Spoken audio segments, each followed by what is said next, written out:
supaya enak, boleh deh pindah ke sebelah sini. Kemudian yang ujung-ujung agak membulat, kan kita privat banget hari ini. Oke, boleh. Terus kemudian kita membuat setengah lingkaran ya. Biasa kalau psikologi paling gampang ya. Oke, silakan. Mungkin setengah lingkaran aja. Banget ya.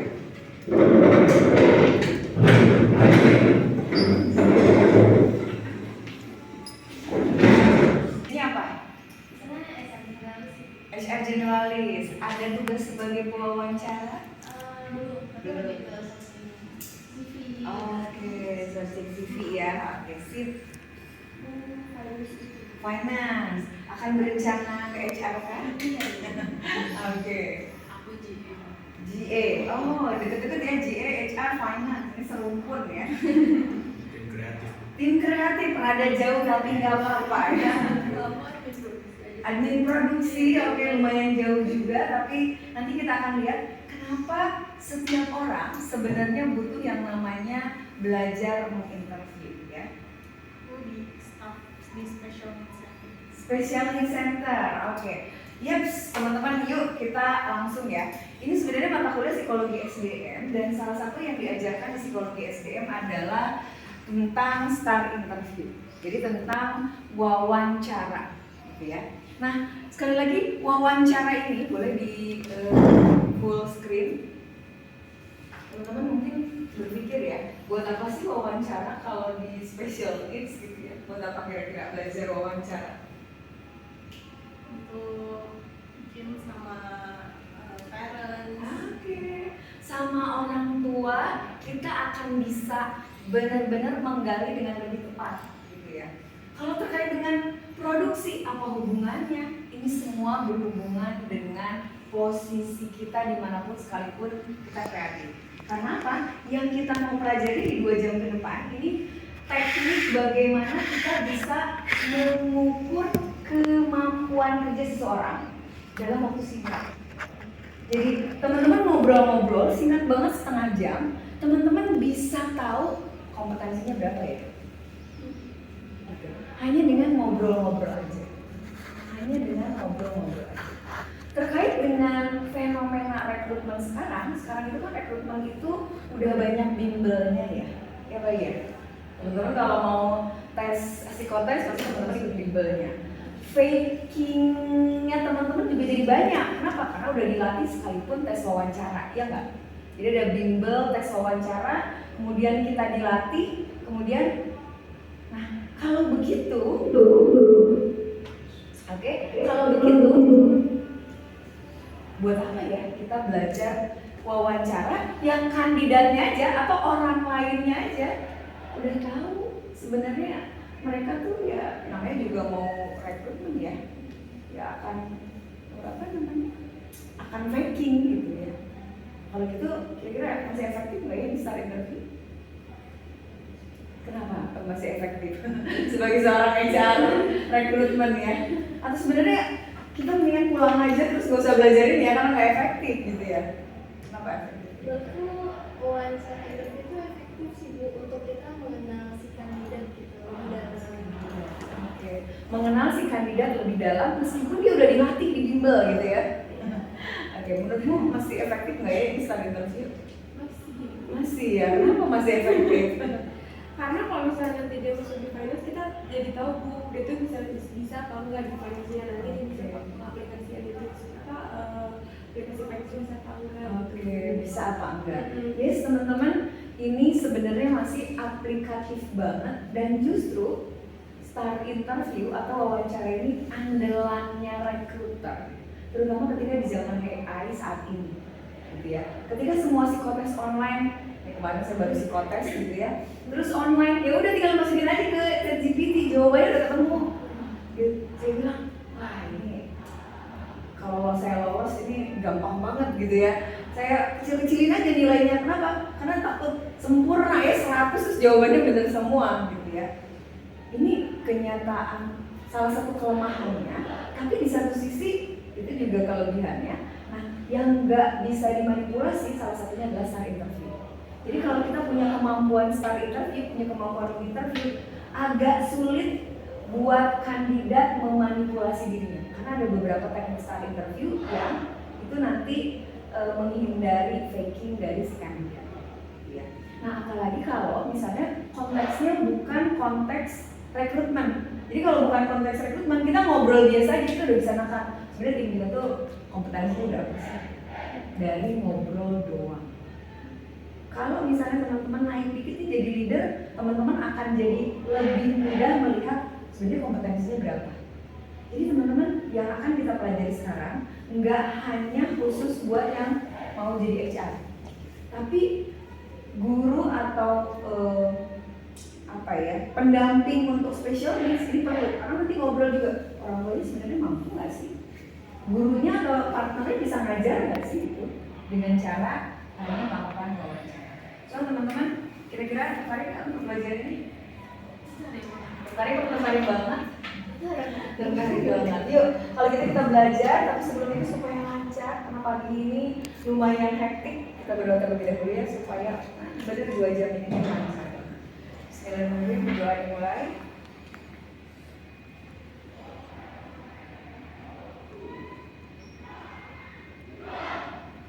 Oke, yuk teman-teman, kita belajar tentang star interview. Oke, saya izin menggunakan. Oke, boleh. Next. Ini memang pagi hari ini luar biasa ya. Gangguannya. Oke, kenapakah?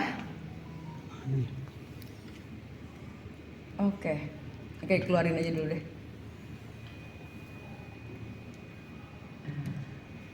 Oke. Nah, sudah. Oke, jadi teman-teman, ini latar belakang saya.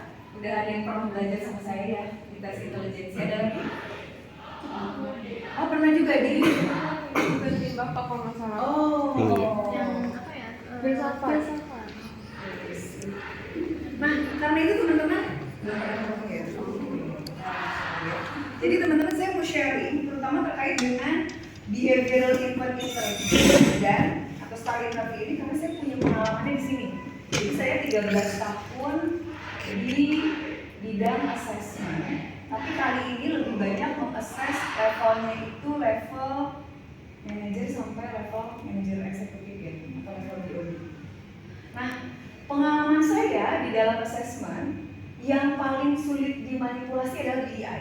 Jadi mau levelnya apapun, ini nih kalau kita tampil BEI, tampil star interview, ini sulit nih untuk si kandidatnya itu faking atau dia mau berbuat baik gitu, atau menyampaikan hal baik. Karena dengan star interview itu kita benar-benar bisa ngulitin tugasnya berapa sih, sehingga kita bisa memprediksi pola perilaku kedepannya kayak gimana, ya. Dan ini ngobrol-ngobrol. Nah, teman-teman, ini saya dan ini beberapa klien saya dan ini klien yang udah lama nggak saya tambahkan. Oke, nah teman-teman saya mau praktek dulu nih sebelum kita mulai. Kalau misalnya, gitu ya, kalau misalnya ada dosen, ini ada kompetensi ya, level kompetensi. Ada kompetensi berpikir analitis, achievement execution dan impactful communication, gitu ya.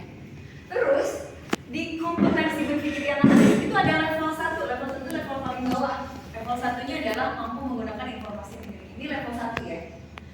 Makin ke bawah levelnya berarti makin kompeten ya Pak ya. Level 4. Level 4-nya adalah menyusun sistem atau pola pemecahan masalah. Kemudian di sini level kompetensi achievement execution. Achievement itu semangat gitu ya dan mengeksekusi. Level 1-nya kalau bisa ngutasin tugas doang berarti level 1. Tapi kalau bisa sampai level 4 bikin sistem kerja berarti dia level 4. Nah, ada misalnya kompetensi impactful communication, level 1-nya bisa ngomong doang. Level 4-nya bisa 1, 2, 3, 4. 4-nya sampai sini.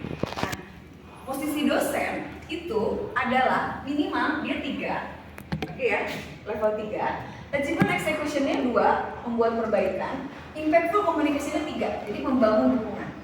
Nah, teman-teman ingat-ingat ya, kalau kompetensi minimal dosen adalah seperti ini, coba teman-teman wawancara saya. Saya sebenarnya kompeten nggak ya jadi dosen? Oke ya, kita coba dulu ya sebelum kita praktek star interview. Oke, jadi teman-teman, yang diukur adalah coba tanya saya punya kemampuan minimal ini nggak? Saya punya kemampuan minimal ini nggak? Nyampe nggak sih level kompetensi saya? Dan yang terakhir adalah saya nyampe ini kan? Oke, kita mulai ya teman-teman, boleh ya? Oke, silakan tanya saya. Tanyanya bebas ya, pertanyaan apapun. Untuk nanya ini, kemudian ini, dan ini. Tanya saya. Atau teman-teman 30 detik pikirkan dulu. Oke, pikirkan dulu. Sudah pikirkan? Pertanyaannya mau dicatat juga boleh. Bebas ya. Tanya saya sedalam-dalamnya. Gitu ya. Bu Irma cocok nggak ya jadi dosen gitu ya? Sudah? Oke, dimulai dari HR recruiter dulu. Belum kepikiran. Belum kepikiran. Belum sarapan ibu. Oke, belum sarapan ya. Oke, pikirkan dulu sebelum kita bahas tentang start interview itu apa. Kita praktek dulu. Emang bedanya start interview sama interview biasa apa ya? Sudah bikin pertanyaan? Belum. Pikirin dulu 30 detik, catat. Pakai ChatGPT juga boleh. Saya mau nanya Bu Irma tentang ini, aku yang pernah. Pokoknya nanya Bu Irma bisa berpikir analitis nggak? Bisa achievement execution nggak? Bisa communication apa nggak? Itu pertanyaannya. Oke ya. Sudah. Nyari soalnya aja susah banget ya. Enggak, nanya bebas, ini mah pertanyaan bebas. Bu Irma, apa yang Bu Irma lakukan? Misalnya gitu ya, pokoknya bebas. Dimulai dari orang produksi. Nanya apa? Coba kalau kamu pengen tahu orang yang cepat jadi dosen, kamu nanya ini. Ya, boleh. Bagaimana sih cara menghadapi mahasiswa kalau misalkan mahasiswanya itu apa? Saya catat ya. Iya, bagaimana sih bagaimana cara ibu menghadapi mahasiswa yang mahasiswanya itu rada agak bandel atau dia emang susah untuk memahami apa yang ibu udah ajarin. Oke, agak bandel dan susah memahami gitu ya. Iya. Oke. Jawaban saya kalau ada pertanyaan ini, biasanya saya gunakan teori self efficacy.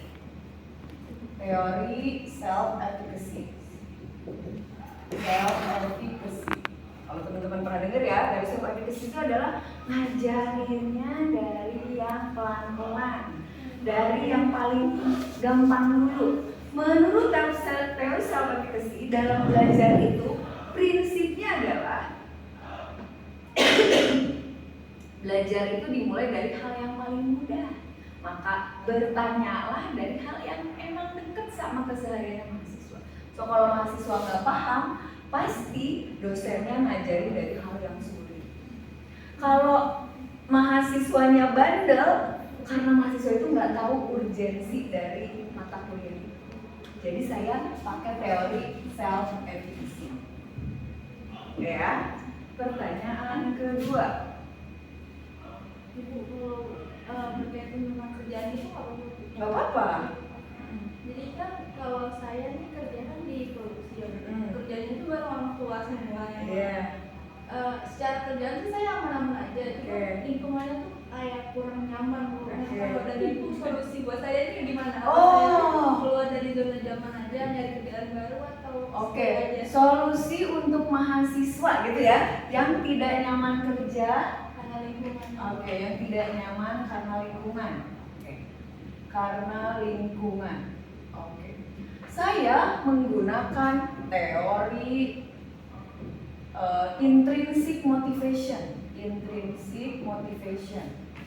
Nah, di intrinsic motivation itu ada istilah kendali diri, gitu ya, kendali diri internal. Jadi supaya mahasiswanya nyaman meskipun lingkungannya enggak nyaman, menurut teori ini adalah perkuat aja diri sendiri. Karena kalau diri sendirinya kuat, menurut teori ini, kondisinya, setoksik apapun, dia akan bisa tetap nyaman. Intan berlian kalau ada di lumpur tetap intan, kira-kira gitu. Jadi perkuat aja diri internalnya dengan cara apa? Meyakinkan bahwa di situ adalah nafkah terbaik ketika tidak bisa cari pekerjaan lain. Yang kedua, tingkatkan kompetensi, gitu ya, tingkatkan kompetensi supaya memang bisa memenuhi tuntutan. Di antaranya seperti itu. Oke, sip? Oke. Pertanyaan terakhir.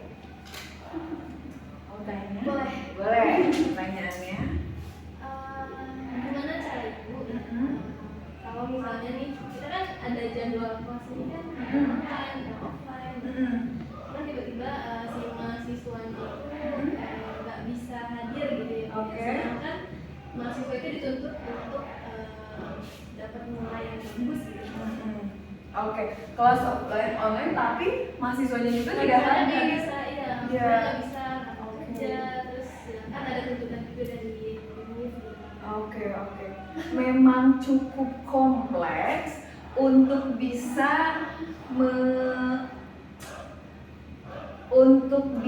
meningkatkan kemampuan mahasiswa bekerja, terutama di reguler 2 ya.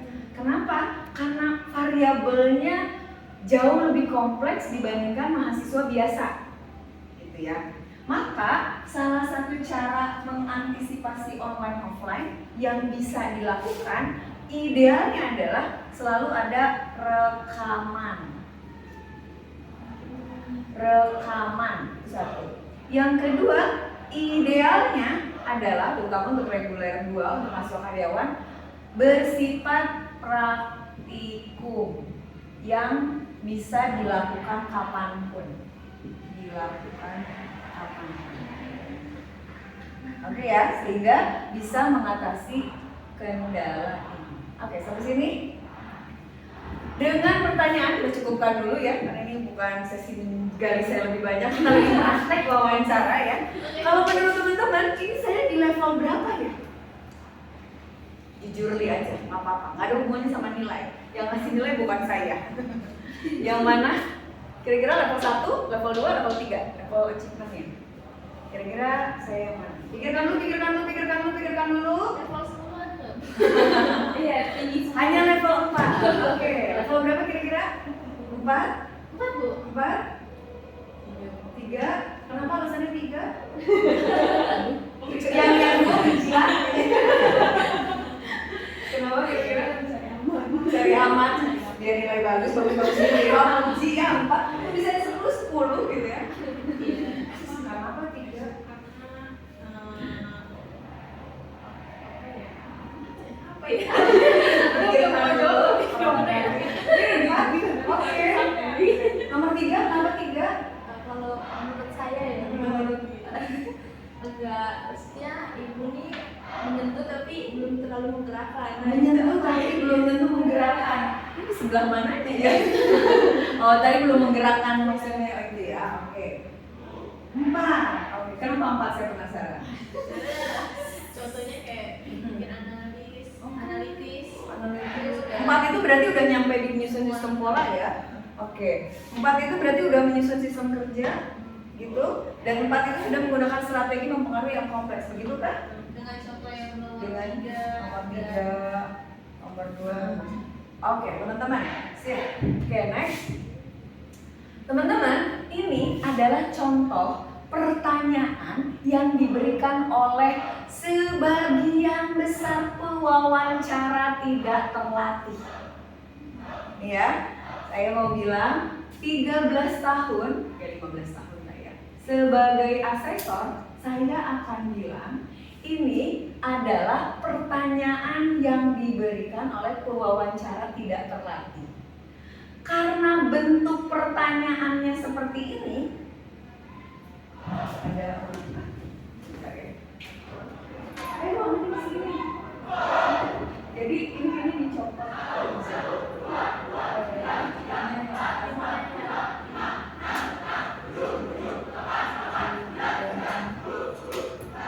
Oke, jadi teman-teman, ini pertanyaan yang hampir ditanyakan oleh pewawancara terakhir. Perhatikan ya, bagaimana sih kalau misalnya Anda diterima, apa yang akan Anda lakukan? Gitu kan pertanyaannya? Ini nggak teman-teman pertama kali diwawancara di kantor? Apa yang akan Anda lakukan seandainya? Kalau Anda tuh biasanya gimana sih? Apa yang dilakukan sih? Nah kalau misalnya itu, apa yang biasanya Anda lakukan? Gitu kan pertanyaannya.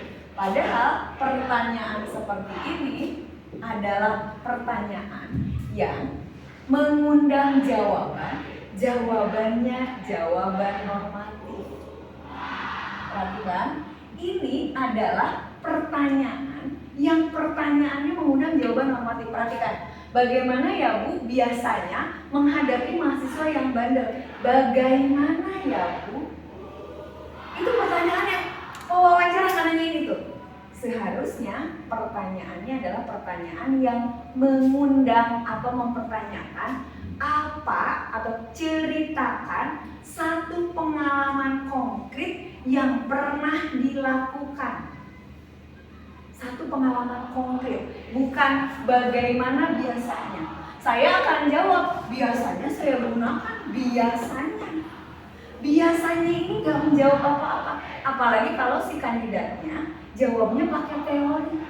Kebetulan dia orang psikologi, teorinya jago banget. Dia jawab pakai teori. Ini menjelaskan kepribadian orang enggak?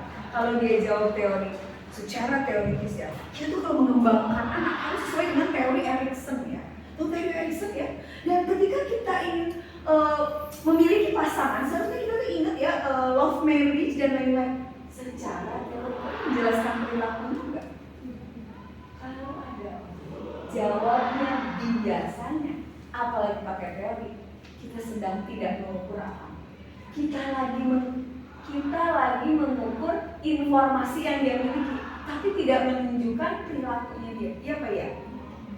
Ya, selanjutnya, ya biasanya ya solusi apa yang akan Ibu Irma ya kalau ada mahasiswa terus mahasiswanya tidak nyaman karena lingkungan, Bu Irma apa yang akan apa nasihat Bu Irma untuk orang sih?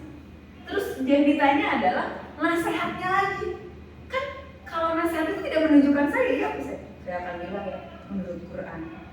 Di Quran itu ya, barang siapa Tuhan tidak akan merubah nasib suatu kaum kalau tidak. Tapi kan tidak menjelaskan dirinya. Dia sedang menjelaskan informasi dan knowledge dirinya. Habis ini jelas? Jadi ini nggak bisa dinilai. Ini jawaban kayak gini nggak bisa dinilai. Saya pakai teori ya, teori. Tapi Bu Irmanya itu kayak gimana sih? Bu Irma cuma jago teori. Sementara tadi yang pengen dilihat, tadi apa yang pengen dilihat? Kemampuannya. Bu Irma cuma tahu teorinya doang. Terakhir, gimana Bu caranya ya? Misalnya ya biar misalnya kelasnya offline, terus saya jawab idealnya harusnya ada rekaman. Idealnya, ya jadi maksudnya gimana? Artinya dari sini kebetulan Bu Irmanya jago ngomong. Yang wawancaranya kayak kalian, terus nilainya apa? Menurut teman-teman, kira-kira bahaya apa bahaya banget kalau kita bertanya dengan pertanyaan seperti ini, ketemu kandidat yang jago ngomong, bahaya apa bahaya banget? Bahaya banget. Teman-teman, saya wawancara kandidatnya calon direktur. Biasanya kalau calon direktur, public speaking-nya bagus banget, ya Pak ya? Saya ya secara teori, ya secara ini. Menggambarkan perilakunya apa enggak? Oke, next. Teman-teman, di dalam wawancara star interview yang kita ukur itu sebenarnya adalah next. Jadi tadi pertanyaan ini pertanyaan yang jangan ditanyakan di star interview ya. Jangan menilai jawaban kandidat yang jawabannya adalah biasanya, itu jangan dinilai. Jadi kalau biasanya nggak usah nilai. Kapan Anda melakukannya? Pada waktu itu gimana? Masih ingat nggak? Bulannya bulan apa? Ya, oke, next. Nah, teman-teman, pertanyaan di dalam pertanyaan star interview harus pertanyaan yang benar-benar spesifik ngomongin, tanyain situasinya. Bu Irma, pernah nggak Bu Irma ngalamin ngajar reguler 2 offline online, terus mahasiswanya teh nggak masuk dengan alasan kerja? Ceritakan pengalaman Bu Irma yang sulit untuk dilupakan. Kapan Bu Irma? Mata kuliah apa? Kenapa? Karena teman-teman perlu tahu apa yang saya lakukan. Oke, jadi jangan tanya biasanya Bu Irma ngapain. Ya, udah tahu lagi diwawancara untuk kenaikan jabatan, ya saya jawab aja bagus-bagus ya Pak ya. Tapi kalau ditanya, Bu Irma waktu itu ngapain? Masih ingat nggak Bu Irma? Masih ingat nggak waktu itu jumlah mahasiswanya berapa? Kalau saya jawab, saya akan mengerjakan rekaman offline online. Bu Irma waktu itu mahasiswanya berapa? 1 orang. Berarti kan ya elah cuma 1 orang doang, ya Pak ya. Tapi kalau saya bilang, saya nggak melakukan apa-apa, tapi saya buat bikin ibu karena mahasiswanya 100 orang.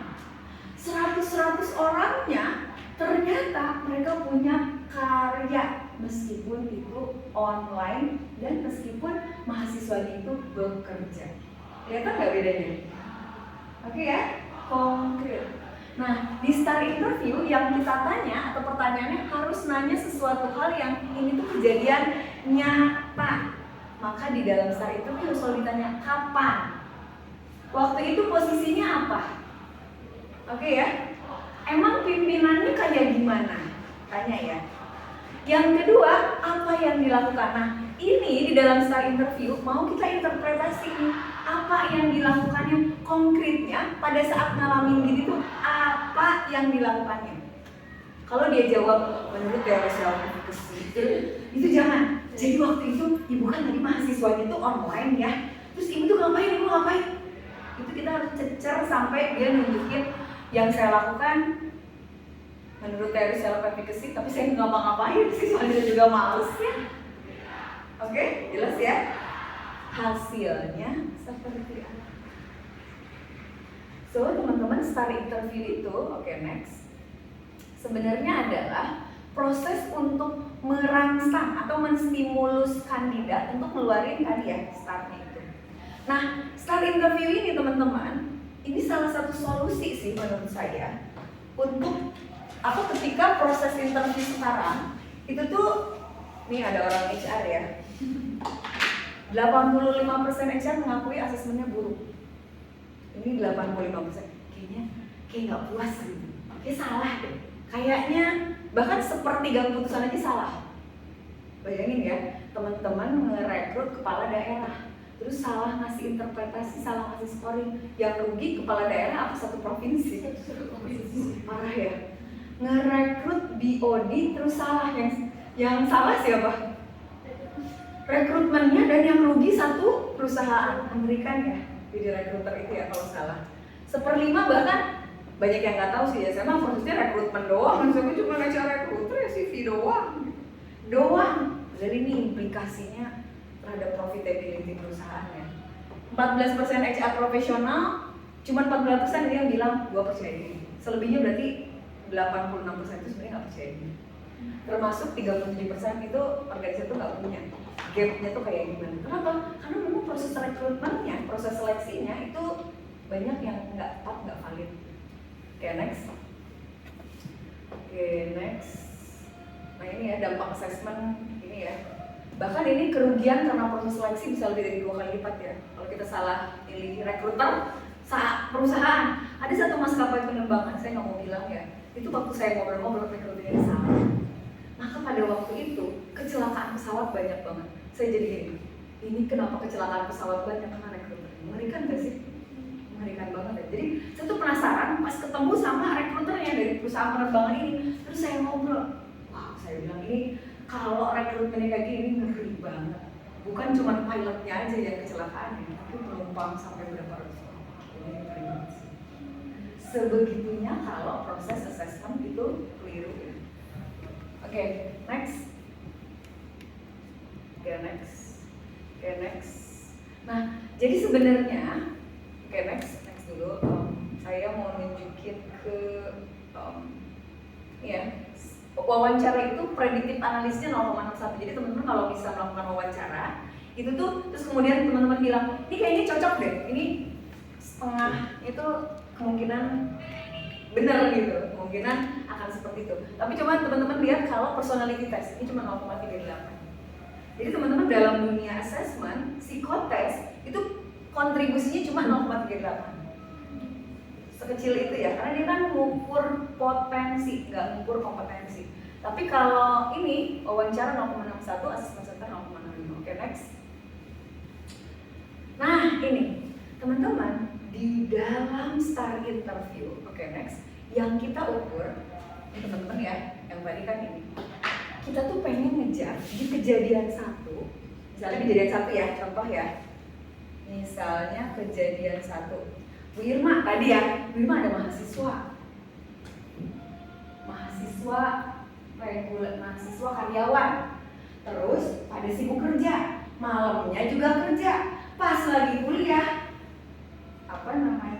pakai Zoom, pakai Jimit, semua pada offline, disuruh aktif, kagak pada aktif. Bu Irma, boleh nggak ceritakan pengalaman terburuk yang pernah Bu Irma alami? Misalnya gitu ya, tanya. Jadi teman-teman harus nanya tuh langsung spesifik, pengalaman terburuk yang pernah Bu Irma tanya. Terus saya jawab, saya pernah. Mahasiswanya 25, mahasiswanya kagak ada yang nyaut. Emang mata kuliah apa Bu Irma? Mata kuliah kode etik. Misalnya saya jawab ya, emang Bu Irma waktu itu gimana kejadiannya? Kita harus sampai tanya kejadiannya mahasiswa yang menurut Bu Irma itu terburuk itu gimana? Jadi saya tuh memulai perkuliahan 8:30 malam. 8:30 malam Bu Irma? Iya. Kenapa? Pokoknya saya nggak pengen telat, itu sih fast learning. Pokoknya 8:30 saya hajar buka kelasnya. Terus Bu Irma gimana tuh mahasiswanya? Mahasiswanya itu sebenarnya kayaknya bete sih. Ini kalau saya jawab ya bete sih. Tapi saya tetap aja bikin kelas supaya kelas saya terpenuhi. Ingat ya, kejadian satu. Bikin kelas supaya kelas terpenuhi, absennya ada gitu ya. Absen ada. Terus gimana Bu Irma reaksi mahasiswanya? Mahasiswa itu nggak ada yang nyaut satupun, nggak ada yang nyaut hasilnya ya. Ini kan tadi situation as result ya. Bikin kelas supaya kelasnya ada jam berapa tadi? 20.30 sampai pukul 22. Gak ada respon. Ya Bu Irma marah-marah di sini. Saya marah-marah. Karena apa marah-marah? Kalian tuh satu marah-marah pada bisa ingat banget gitu. Mahasiswanya ada yang lapor sama Kaprodi. Lapor sama Kaprodi. Nah, ini masukin lagi situasinya, lapor Kaprodi. Ketika lapor Kaprodi, saya bela diri di depan Kaprodi. Ini mah mahasiswanya aja ya. Aduh. Pokoknya sebel deh saya bela diri depan Kaprodi. Bela diri depan Kaprodi. Hasilnya ya udah begitu aja. Oke ya. Oke, ini kejadian ibu sama rekan dosen itu kan biasa ya, ya. Kan adalah hal umum ya, beda pendapat sama dosen. Jadi ceritakan perbedaan pendapat paling diingat sama Bu Irma. Oh pernah guys, satu ribut ya sama salah satu dosen. Oke next. Ini kejadian 2. Situasinya adalah dosen itu dosen baru ya, dosen baru itu susah dikasih tahu. Yang saya lakukan adalah ini tuh tim teaching. Saya pokoknya, kalau dosen baru tuh suka sok ya. Itu kan mentang-mentang baru lulus ya, sebel deh. Ya udah yang saya lakukan adalah saya tetap berlakukan metode baru sekalipun si dosen baru apa tadi punya pendekatan baru gitu ya. Terus Bu Irma apa yang dilakukan? Nah, hasilnya gimana? Dosen itu ngeluh tuh masih sama Kaprodi lagi. Dosen baru ngeluh. Saya kan gimana ya? Saya tuh kan mempertahankan efisiensi dan efektivitas mata kuliah yang lama. Jadi ya pokoknya saya berlakukan aja. Dosen barunya ngeluh, tapi saya biarin aja. Saya ngobrol sama Kak Prodi, saya jelaskan di kelas. Itu sih paling saya ingat. Kejadian 3. Oke, next. Kejadian 3. Bu Irma, kalau prestasi terbesar Bu Irma apa? Kalau misalnya gitu tanya, boleh nggak ceritakan dengan spesifik dan detail? Prestasi saya adalah saya itu ya mampu membuat lab terapan. Lab terapan itu bagus banget. Gimana? Saya diapresiasi dong sama rektorat. Oh gitu? Gimana tuh prosesnya Bu Irma? Ya jadi kalau waktu itu nggak ada anggaran, tidak ada anggaran. Ya kemudian tidak ada orang. Terus yang saya lakukan adalah saya buat baru. Nah pas buat baru diprotes dong sama dosen-dosen lama. Karena saya tuh membuat sesuatu yang inovatif gitu. Terus yang saya lakukan adalah, yaudah saya abaikan aja. Yang penting kan saya punya inovasi baru. Hasilnya adalah banyak sih yang protes ya. Tapi yang penting hasilnya ada. Teman-teman kelihatan nggak polanya? Abaikan, abaikan, abaikan. Kejadian 1, saya bikin kelas mengabaikan si mahasiswa. Kejadian 2, mengabaikan dosen. Kejadian 3, mengabaikan pendapat. Prediksi, kalau saya kerja kira-kira menemukan satu solusi lagi, prediksi perilaku kerja saya akan gimana? Kalau saya pindah kerja ke manufaktur, kira-kira gimana?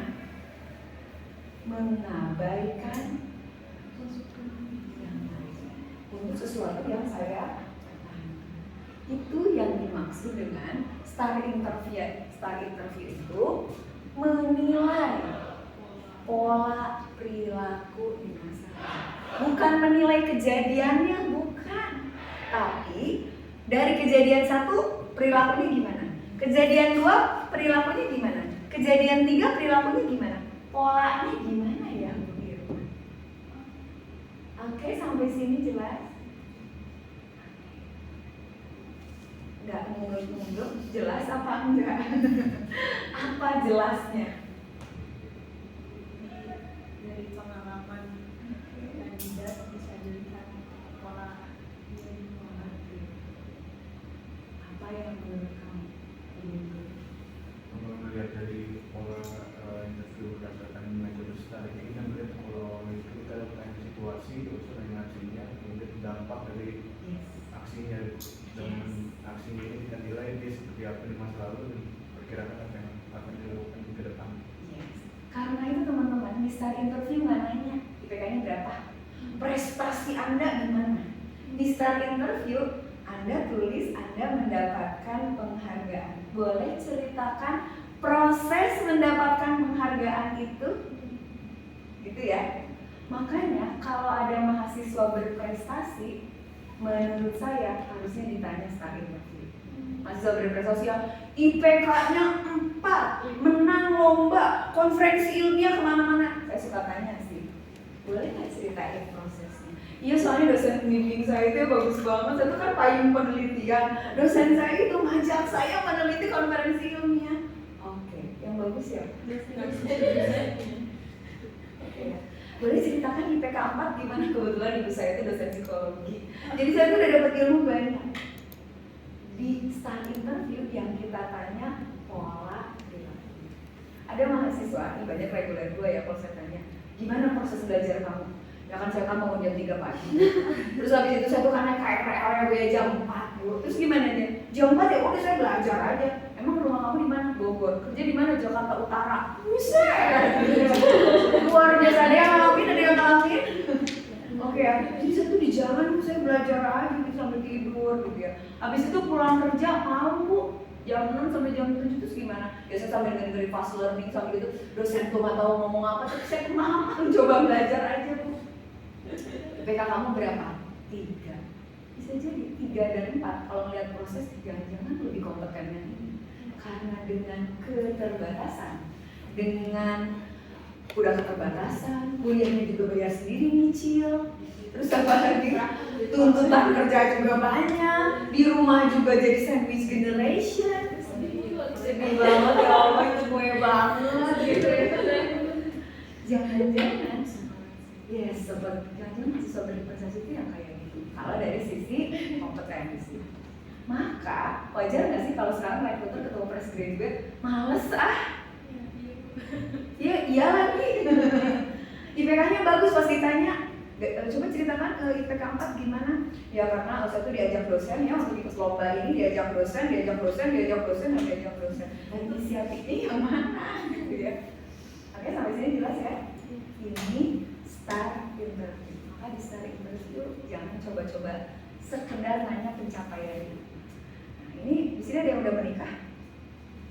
Udah menikah ya. Nah, kalau teman-teman mau menikah, jangan tanya punya apa. Karena apa teman-teman? Karena tidak. Misalnya dinanya punya apa? Aku punya mobil. Keren apa keren banget? Punya apa? Aku juga punya rumah. Boleh ceritakan proses ini dikasih orang tua aku. Iya, selalu tanya prosesnya sih. Yes. Asik. Oh gitu ya. Asik. Soalnya pernah kan ada mantan aku yang punya mobil juga pas sekolah, tapi aku nanya itu dari mana? Dari orang tua. Ya udah mana sih? Tapi kalau dari orang tua, saya membayar utang-utangnya orang tua. Kan nggak boleh. Beda cerita ya. Beda cerita. Makanya saya suka heran, kok bisa sih ada anak psikologi terus ketemu seseorang yang NBD. Itu kan dari situ bisa ke tracking ya gitu ya. Boleh nggak ceritain sama orang tua pengalaman terburuk berhubungan dengan orang tua? Itu kan bisa dijawab ya Pak ya. Kalau sama mantan kamu nggak ceritain putusnya kenapa? Iya nggak sih? Kalau waktu kamu kuliah pernah nggak sih kamu beda pendapat sama dosen, sama teman, sama kita bisa prediksi minimal 2 tahun ke depan pola perilakunya kayak gini. Sampai sini jelas? Seru apa seru banget? Seru. Oke, kita lanjut ya. Next, boleh. Kalau Bu Irma bisa memprediksi Pak Ilham nggak? Kita dua-duanya saling memprediksi. Bahkan sebelum bicara itu udah tahu kok masing-masingnya. Pas tatap kan langsung bisa. Oke, udah tahu nih ya. Nggak usah ngomong. Kayaknya cocok. Kadang-kadang kita nggak perlu ngomong karena kita udah membaca pola perilakunya ya.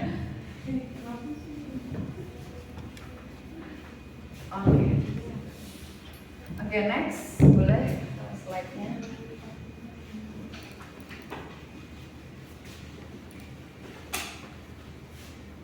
Oke. Belum muncul.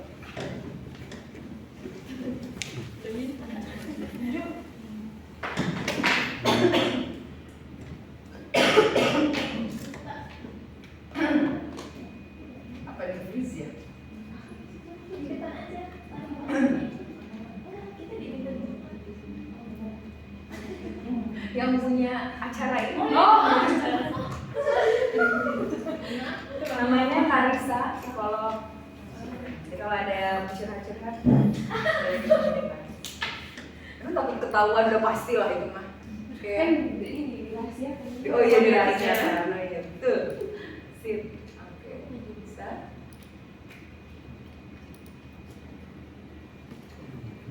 Ini emang luar biasa dari tadi ya tantangannya. English gitu ya. So teman-teman tadi masih ingat ya yang level kompetensi. Jadi level kompetensi 1 itu artinya polanya cenderung 1. Gitu. Jadi kalau misalnya kita nih di tempat kerja terus kita bilang dia tuh kompetensinya 1, berarti pola kerja berpikir analitisnya levelnya level 1. Jadi kalau level 1 tuh emang kecenderungannya level 1. Nah, kompetensi ini bisa ditingkatkan, jadi bisa dilatih, gitu ya tadi ya. Pola 1, 2, 3 itu bisa dilatih,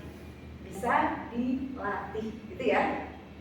Nah ini nih, mampu menggunakan informasi dimiliki untuk membahas. Jadi cuma pakai informasinya aja. Kalau orang kayak gini tuh level 1 tuh biasanya. Nah, orang di level 1 itu biasanya kalau kerja ngeluarin informasi yang dimiliki, udah cuma ngeluarin doang gitu. Solusinya apa? Dia nggak bisa apa ini kasih. Nah ini yang level 2 bisa memahami secara terintegratif, level 3 dan seterusnya. Nah ini contoh kamus kompetensi. Nanti saya akan share ya kalau ingat apa itu. Saya akan share kamus kompetensi generik. Jadi generik itu yang bisa dipakai. Jadi kalau di tempat kerja teman-teman nggak punya kamus, pakai aja kamus itu. Punya kamus kompetensi. Jadi kapan-kapan kita bikin kamus kompetensi dari standar.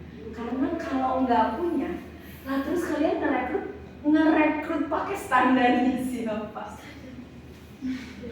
Kan nggak punya. Terus kalian dipilih bagus menurut versinya siapa? Ya Pak ya?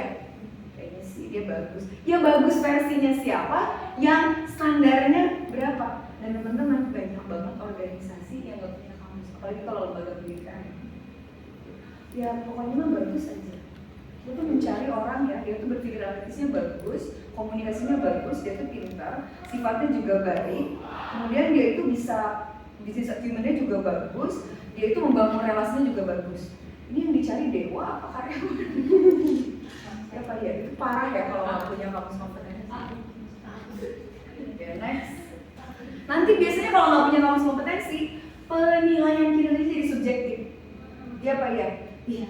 Tahu nggak sih, dia itu kalau kerja, kalau siang itu dia suka keluar, dia itu suka makan di luar, itu kan nggak disiplin. Nah kompetensinya juga nggak ada disiplin, bisa jadi ya, gitu ya. Ternyata orang kreatif nggak butuh, waktunya sangat strict gitu kan ya kalau kreatif.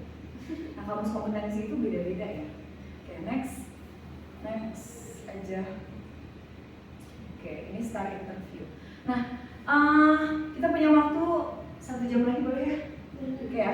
Ini langkah gampangnya teman-teman kalau mau melakukan start interview. Oke. Teman-teman harus punya desain kompetensinya. Nah, teman-teman mau wawancara ya Pak ya? Nanti wawancara jadi kemana-mana. Coba ceritakan masa lalu yang membuat Anda trauma. Padahal nggak ada hubungannya sama gitu ya. Suka ada kan yang kayak gitu ya. Anda coba ceritakan hal paling membahagiakan. Padahal nggak ada hubungannya juga gitu ya. Baru kemudian kita siapkan pertanyaan interview. Nah, pertanyaan interview ini harus relevan ya sama kompetensi yang mau diukur. Ya. Oke, next.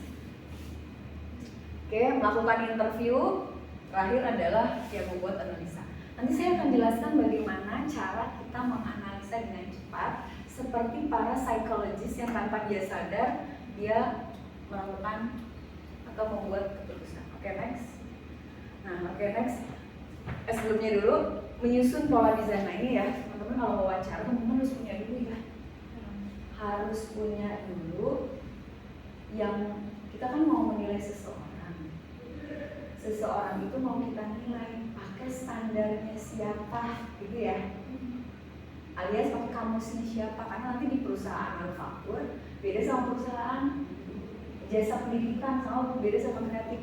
Sama-sama berpikir analitis. Level 1-nya di perbankan, di banking adalah namanya berpikir analitis level 1 adalah kalau mampu berpikir inovatif.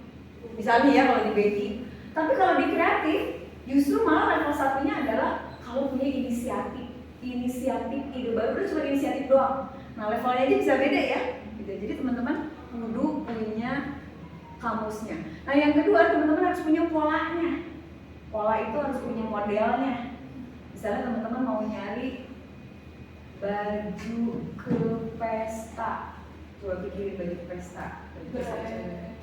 Dress, terus kata dia pesta saya siang-siang, udah gitu ini pestanya pesta anak kebutuhan khusus, pakai dress kita diinjek-injek gitu ya. Berarti kan desainnya beda ya. Artinya karena desainnya beda, polanya beda, pertanyaannya pasti beda. Jangan tanya strategik sama level staff. Apalagi nanya hal teknis untuk calon BOD. Menurut Bapak calonannya BOD ya. Bagaimana cara Bapak nyolokin kabel kendaraan? Kalau ada virus gimana Pak di laptop Bapak? Jangan tanya itu ya. Tapi kalau ke staff jangan tanya strategi. Coba jelaskan ya, menurut balance scorecard, bagaimana Anda membuat perencanaan kerja selama 1 tahun? Nanyanya tuh sama orang kreatif. Bingung gitu. Apa ya? Oke ya, sampai sini jelas ya. Oke, next. Oke, ini tadi kompetensi tadi apa? Kita dulu kemampuan diri. Yang kita ukur di start interview itu kompetensi ya, bukan potensi ya. Kalau potensi apa? pengembangan sesuatu yang belum muncul, gitu ya. Tes kepribadian mengukur potensi. Saya introvert banget. Teman-teman percaya saya introvert? Iya. Aslinya introvert. Kalau udah ke rumah, Energinya habis ya. energinya habis. Ini kayak gini aja effortnya. Kalau saya mau ngajar mata kuliah apa saya pasti bangun pagi saya diem. Saya lagi ngumpulin energi. Oke ya. Karena saya introvert. Tapi saya terampil public speaking. Ibu saya guru, bapak saya guru, nenek saya guru, adik saya guru, tante saya guru, nikah sama mertua guru. Wajar nggak sih kalau public speaking saya? Bagus ya. Oke ya. Terampil alias kompeten. Oke ya. Nah yang diukur di start interview kita mau mengukur pola perilaku, tapi pola perilaku yang dia bisa berubah. Oke, next. Yang pola perilaku ini menunjukkan keahlian dan sikap kerja. Yang pola perilaku ini emang dibutuhin di tempat kerjanya. Jadi jangan nanya yang di luar ini. Oke ya. Jangan nanya relasi hidupnya, jangan nanya traumanya, jangan nanya, tapi yang terkait dengan kerjanya. Sampai sini, bungkus. Kalau kita udah tahu ini, pola pengembangan dirinya ya relate dengan ini. Oke ya, jelas ya. Maka kalau bagian kreatif itu yang dituntut adalah kompetensi kreativitas dan innovation. Terus pengembangan dirinya outbound, nyambung apa enggak? Outbound kan biasa suka ada ya di tempat kerja. Ya kita mau pengembangan diri, mau ada pelatihannya outbound. Nyambung apa enggak? Ya nggak nyambung lah. Di lembaga pendidikan, ya kita ingin mengembangkan empati dengan cara outbound. Apa hubungannya? Gitu ya. Jadi teman-teman pastikan kita hanya mengukur pola perilaku yang ada kaitannya sama pekerjaan. Yang kita tanya, yang kita ukur awal ini, yang kita kembangin kalau rendah yang ini. Oke, next. Ini tadi ya. Oke, next. Ini saya ulang-ulang karena ketika kita melakukan start interview, kuncinya di kamus. Kita kan mau nilai orang pakai standarnya siapa? Pakai kamus yang kita punya. Ya. Oke, next. Ini cara biar gampang aja. Kalau teman-teman nanti ada kamusnya sampai 15 gitu, pakai kata kunci aja biar hafal. Oh, level 1 itu levelnya ini ya.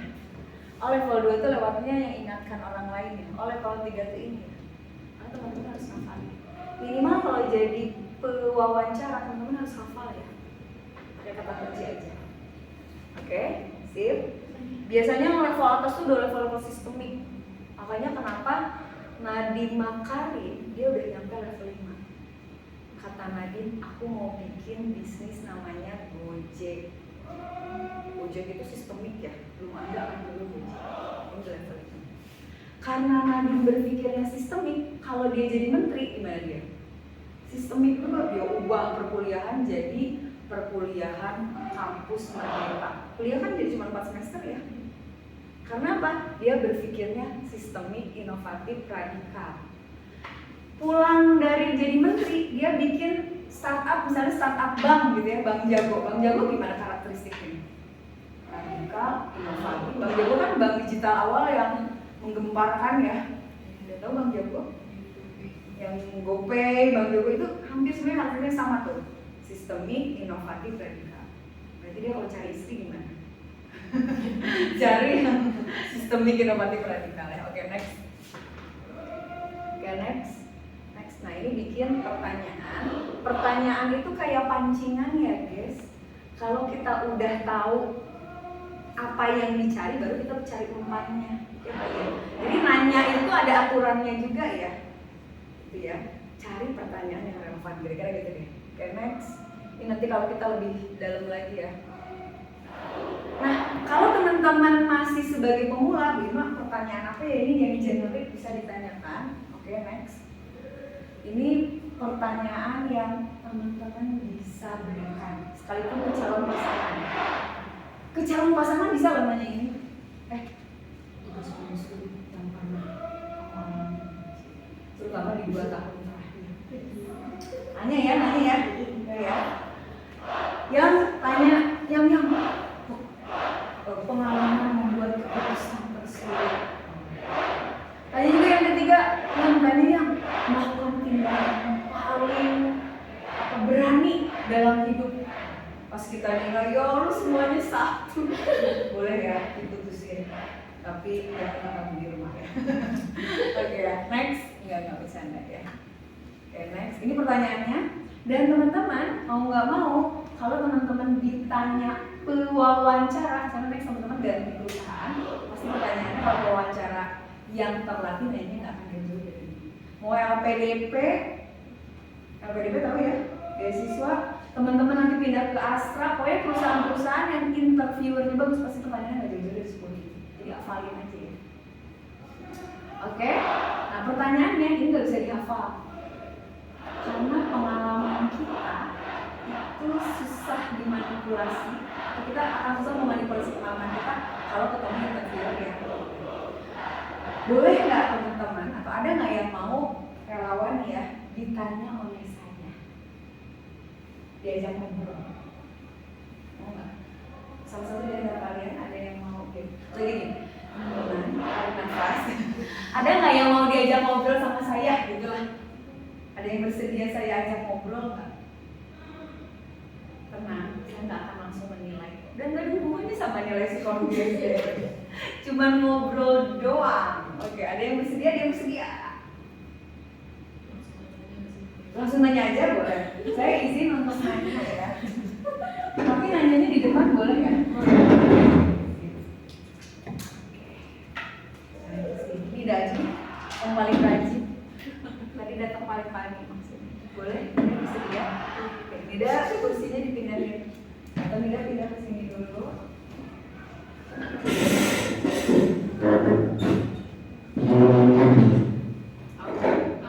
Ya udah. Sebentar, saya bawa dulu.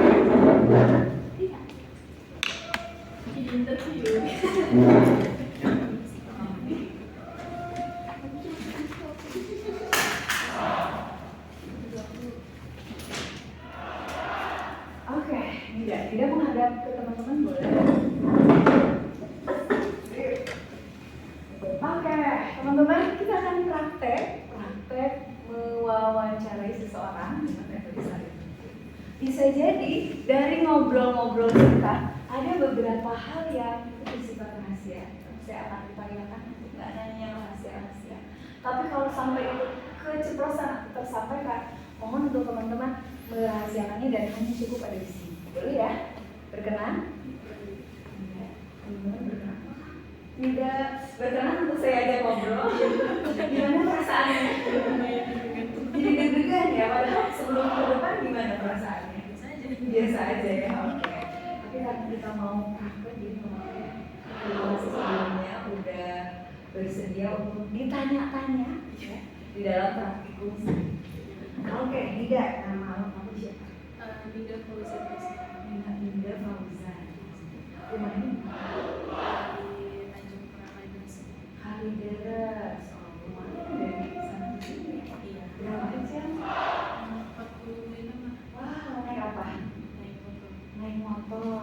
Kamu sih di mana sih? Di Bojonegoro. Kamu sih di Mulia apa? Iya. Tapi tadi baru pertama kali ke bangunan ini. Iya. Sebelumnya nggak pernah kuliah? Enggak. Nggak pernah daftar? Dari semester 1? Semester 1 doang. Oh. Semester 1. Habis itu langsung COVID.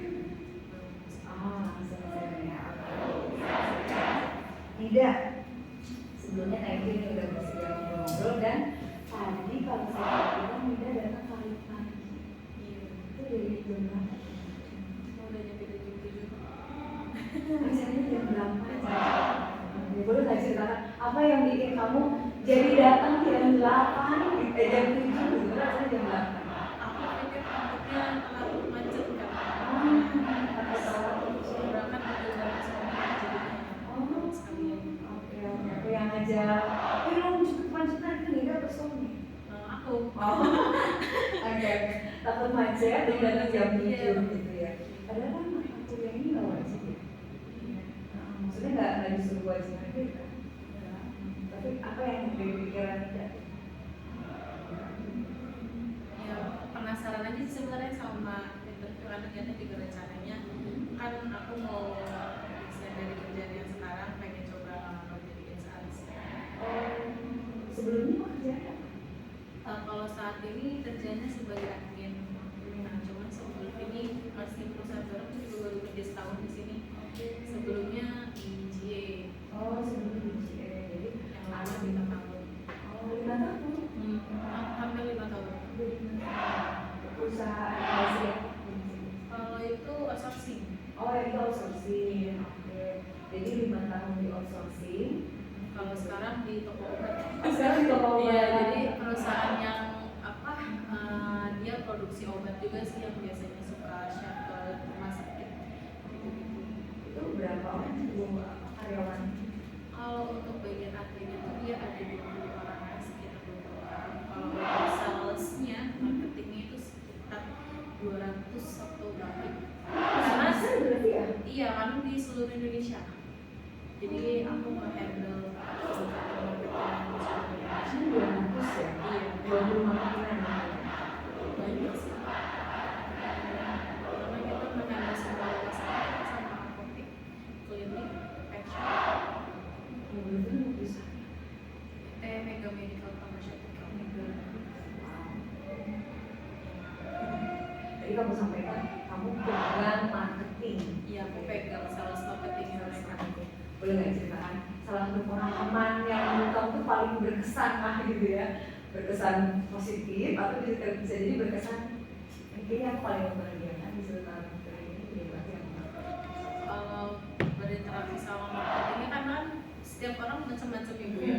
Aku juga kadang suka berkomunikasi seluruh semua sifat manusia yang ada di Indonesia, segala seperti yang di kadang aku nge-handle marketingnya di Papua, yang di Sulawesi, kadang di Makassar, dan lawan bicara mereka kan berbeda-beda kan Bu. Jadi aku lebih seru menatangnya kayak memahami apa yang mereka bicarakan gitu. Sebenarnya aku yang umum aja kayak masih suka gimana caranya untuk memahami mereka gitu. Memahamkan. Iya, memahami mereka gitu. Pengalaman paling ini apa ya paling kamu ingat? Kalau pengalaman yang aku ingat itu karena kan aku interaksinya cuma dari WhatsApp sama ini aja kan gak pernah secara langsung, paling kalau ngobrol Zoom aja sih paling. Terus kalau misalnya pengalaman yang paling ini ada satu, nggak tahu sih bisa dibilang ini tuh pengalaman nyebelin atau yang bisa ini nggak tahu sih, tapi ada satu yang dimana aku ngerasa di apa kenal sama salah satu marketing, dia itu complicated orangnya. Jadi karena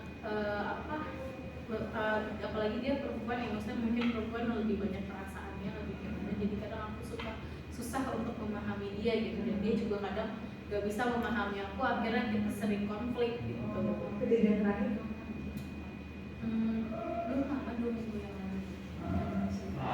Jadi waktu itu ceritanya aku kan ngitungin salesnya dia, nah, cuman dia itu kan dalam ini ceritanya dia itu kan nge-handle misalkan areanya itu Bekasi. Nah berarti kan areanya dia hanya di Bekasi aja, tapi ternyata dia itu ngambil area orang. Nah dia tuh ngambil area Jakarta Utara sama Jakarta Timur, sedangkan sedangkan Jakarta Utara sama Jakarta Timur itu sudah ada marketingnya masing-masing. Nah akhirnya mereka konflik, tapi dia malah nyalahin aku dikarenakan aku tidak masukin salesnya dia yang ada di Jakarta Timur sama Jakarta Utara itu, karena aku sebelumnya sudah pernah konfirm ke atasannya dia apakah ini salesnya masuk ke dia atau ke yang punyanya sesuai sama areanya. Cuman atasannya itu bilang harusnya sesuai dengan areanya, tapi dalam pengajuannya memang sih marketing dari Bekasi ini. Akhirnya aku kan hanya mengikuti dari si atasannya dia lagi kan, jadi aku tetap masukinnya sesuai dengan areanya, tapi dia komplain kenapa ini nggak masuk ke dia. Iya, jadinya aku berada di tengah-tengah, jadinya aku bingung nih, aku harusnya gimana, harus pilih yang mana gitu. Tapi pegangan aku adalah setiap apa-apa aku selalu konfirm ke atasannya dulu sebelum aku melakukan sesuatu, karena itu sangat krusial banget, karena mereka sampai yang berantem segala macam. Nah itu makanya aku selalu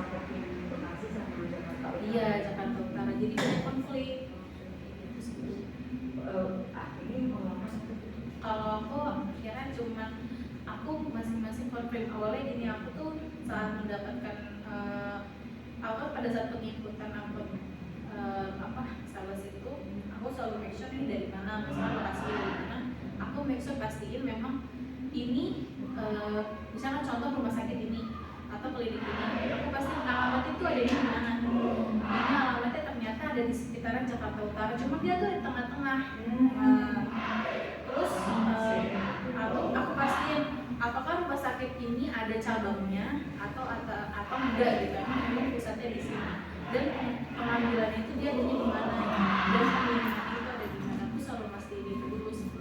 Kalau ada satu case di mana ternyata kliniknya itu ada banyak cabang, Ini beda juga lagi berarti ya? enggak masih satu yang sama, tadi. tapi ternyata pas aku temuin kliniknya itu dia cabangnya ada 2 atau 3, tapi pengirimannya itu ada di Bekasi. Jadi cabangnya itu ada di Jakarta Utara sama Jakarta Timur, tapi pengirimannya itu di Bekasi. Nah itu jadi kadang aku mesti pasti ini kira-kira yang mengambil itu dari mana. Aku tanya lagi, ternyata pengirimannya itu adalah dari cabang. Apa sih pengajuan itu dari cabang? Cuma memang pengirimannya harus ke pusatnya dulu. Itu jadinya sama yang 2 minggu juga. Iya, yang 2 minggu itu. Iya, ternyata jadi dia pengajuan sama pengiriman itu beda.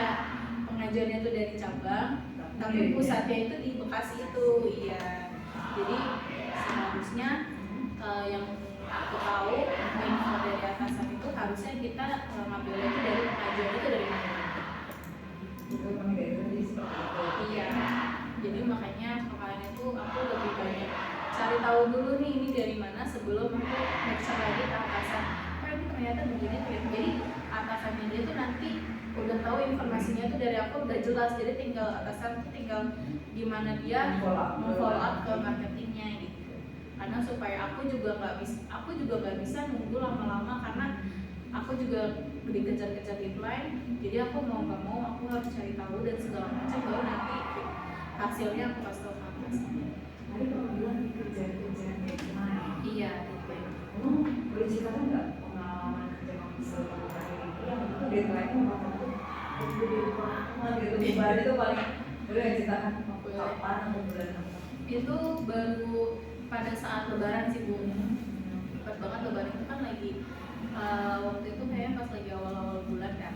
Nah itu aku lagi closingan salah satu bulan dari sebelumnya. Nah kebetulan itu lagi libur panjang kan. Nah aku mau nggak mau pada saat lagi lebaran pun aku masih kerja gitu. Jadi masih yang ngerjain sales segala macem. Aku masih ngerjain closingan dari bulan yang lalu. Nah itu kadang karena aku hektik banget, aku biasanya dibantuin sama temanku kan, cuman hari waktu itu aku kerjain sendiri dan sales tuh ngejar-ngejar aku. Jadi kayak, Bu kira-kira bulan ini udah selesai sales udah berapa ya, kira-kira udah masuk apa aja, kira-kira udah yang ini udah masuk belum, rumah sakit ini udah masuk belum.